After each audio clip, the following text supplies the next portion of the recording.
Debt ceiling deal exposes Biden and McCarthy's weaknesses with their party's extremes.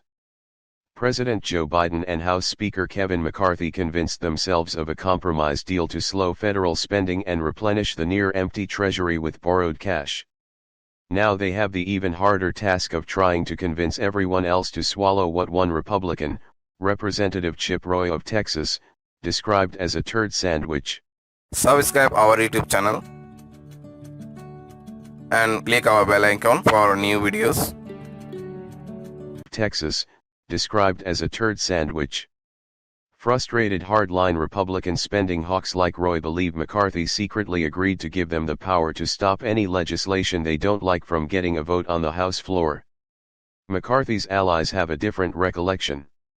The hardliners spent Memorial Day picking apart the 99-page text of the debt ceiling bill line by line and openly wondering how McCarthy could not get more concessions and cuts than 2 years of caps on non-defense discretionary spending in exchange for taking the debt ceiling off the negotiating table for 2 years.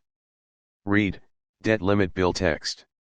And the concerns extend to the opposite end of the political spectrum, with liberal House Democrats frustrated with Biden's deal-making. But the same arguments Biden could use to mollify progressives will turn off Republicans, underscoring the challenges that Washington's top negotiators face in selling this compromise to their respective parties' far-left and far-right flanks.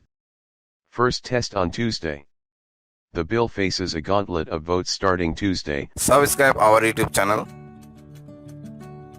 and click our bell icon for new videos. The parties' far-left and far-right flanks. First test on Tuesday. The bill faces a gauntlet of votes starting Tuesday, when it goes before the powerful House Rules Committee. If it can avoid roadblocks, the bill could get a final vote in the House Thursday. It could then proceed to the Senate, where it would face a new set of opponents. Roy is one of 3 hardline Republicans that McCarthy allowed to sit on the committee, which controls what legislation makes it to the House floor. The panel usually serves as a rubber stamp for the Speaker. Not anymore. McCarthy made that concession of giving power to the hardliners, Roy along with Representatives Thomas Massie of Kentucky and Ralph Norman of South Carolina, back in January when he was trying to secure support to become Speaker.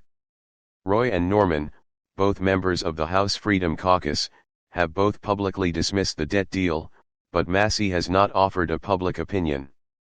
What power did McCarthy give the Freedom Caucus? A separate complication is that Roy believes McCarthy also agreed back in January to a handshake deal that the 3 hardliners could block anything they don't like from advancing to the full House and that any one of them could scuttle a rule.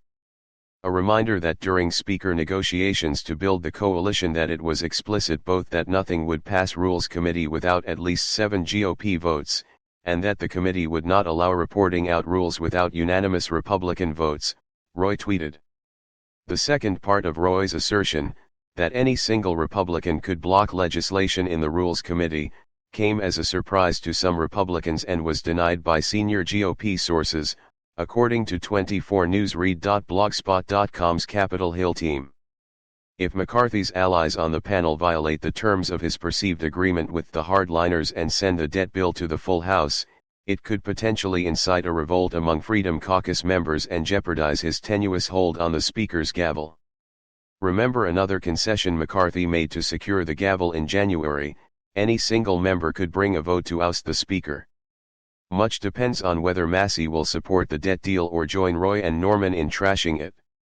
Norman told 24newsread.blogspot.com that he would vote against the rule unless major changes are made to the bipartisan deal. The list of 6 demands he included in a text message over the weekend makes it seem like he will oppose any bill Democrats could support. Bottom line, if the debt limit is raised above the 1.5 level, and if the timeline extends to 2025, if the student loan payout is still intact, if the IRS agent funding is still there, if the provisions in the IRA is still intact, if the work requirement excludes Medicaid, I will vote against the rule, he said over the weekend. Related, here's what's in the debt ceiling deal. Biden team, pay attention to what isn't being cut, please. Republicans believe they are pushing toward 150 House GOP votes or more, Two sources told 24 News read.blogspot.com on Monday. But the fact that multiple Republicans are likely to oppose any debt deal means it likely cannot pass without help from Democrats. White House officials defended the deal in calls with Democrats, encouraging them to focus on what was saved from the chopping block rather than the relatively modest cuts that would be enacted. And they got a positive sign on Monday when the chair of the moderate New Democrat coalition came out in support of the bill. But some Democrats were expressing annoyance Sunday that the White House agreed to negotiate with McCarthy using the borrowing limit as leverage. Speaking to 24 News read.blogspot.com's Jake Tapper on State of the Union, before the legislative text was released, Congressional Progressive Caucus Chair Pramila Jayapal said the White House should be worried about progressives ultimately turning against the bill. The Washington state Democrat and others were angry that while Biden was able to keep a proposal for federal work requirements for people to qualify for Medicaid coverage out of the bill, he did allow for temporary new work requirements for certain people who get food assistance from the government. The bill, however, would also expand exemptions from those requirements for veterans, people who are homeless and former foster youth. Asked on Monday if he could get progressives on board, Biden said, "I don't know.